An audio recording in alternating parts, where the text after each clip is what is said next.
Alright, we are here at Carolina Motorsports Park. Usually I would start the recording for the video, on the journey to the track, but it was quite stressful trying to get the bike prepared last minute, as I always do with everything, not just motorcycles. But anyway, we got the bike all, ready to go for the track. Only thing I needed to do was swap out the tires that I had, because I had the front on for like the last two ASRA weekends I did last year, which my last round was in at Summit Point for Memorial Day weekend. So it's been like close to a year I've been off the bike. So today is about, and tomorrow as well, since it's a 2-day track weekend, just about knocking off the cobwebs, getting used to being back on a motorcycle. Not just like a Himalayan Royal Enfield Himalaya 450 that I was on in Puerto Rico, or a scooter that I was riding in Vietnam. Those are not the same. So those are the main goals for this weekend. Finally, the weather opened up. You see, the sun is out. Last night it was like 30+ mile-an-hour wind gusts, and I was in my tent. Felt like I was gonna fly away, like on Aladdin's carpet. But anyway, we made it through the night, albeit a bit rough. But yeah, we missed the first 3 sessions this morning because tire guy was a little backed up with a few other tire orders, I guess. So it wasn't the worst thing in the world, because it was really cold this morning. It was like probably like mid 40s and like very high winds still from the the previous night. But anyway, went out after lunch, and just been ripping since then, trying to learn the track, up in the pace little by little. Having fun.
setup we got here. CMP, I learned, it does not have asphalt everywhere in the paddock. Most of it is sand and grass. So I had the bike here, but it would just get a bunch of like sand and little rock pebbles on the tires, and I just didn't really feel like cleaning them off every time. So got it here on the pavement. Got the generator running, and actually these warmers I got from the CRF 450 that I bought. I got these set to like 180. It says 175, but I feel like this temperature gauge is a bit off. Probably I need to get one of those infrared guns. Front as well. This one's set to 175. I guess I forgot about the discrepancy there.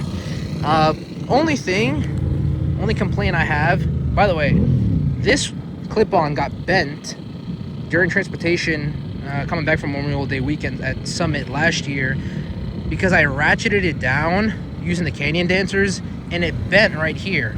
So I had this actually, this replacement bar, the Woodcraft one, and I got the standard 12-inch. What I did not know is that these have the extra long version. So as you see, there is this much, I guess left over for the bar after it goes through this little clip-on hole. And here, there's like barely nothing. It's maxed out because to achieve the same like gap on both sides, it's just way too narrow for me. So, and I don't know if this had anything to do with it, probably not, but like I'm feeling some brake fade towards the end of the session, and granted it's probably like just 15 minutes running. I mean, I even got the new rotors for this year. Well, new to me. These are like 2 seasons old apparently, according to the guy I bought them from. These are the Brembo HPK Super Sports, I believe. They're the same size, 320 millimeter from stock. However, they are 5.5 millimeters in thickness versus 4.5, which is what the standard rotors are. Now, did I need this upgrade? Absolutely not. The stock ones are plenty fine, but I just found these for a really good deal. No, they're not in the greatest shape, but they're fine. They're straight. That's all that matters. And they have like 5.45 millimeters of thickness. The stock ones were doing just fine for me, but found these for a good deal, and I was like, I might as well get this set of 2 rather than just like buying one brand new one for like the same price. So that's what I did there. This bar end actually, why does it keep getting out of focus? There we go. This bar end actually was from the other side. That's where I had my high side last year with the false neutral. See the battle scars here. However, I am purchasing a new set of fairings tomorrow. Or tonight, I think. The guy's coming. He's gonna meet me here. And the bike's gonna look a little different after this weekend. So this got the final form for the white Cruciata fairings. Moving on to something else. Something new, something better. Hopefully. And hopefully it fits. Because we got CMP, ASRA round 1 here in 2 weeks' time.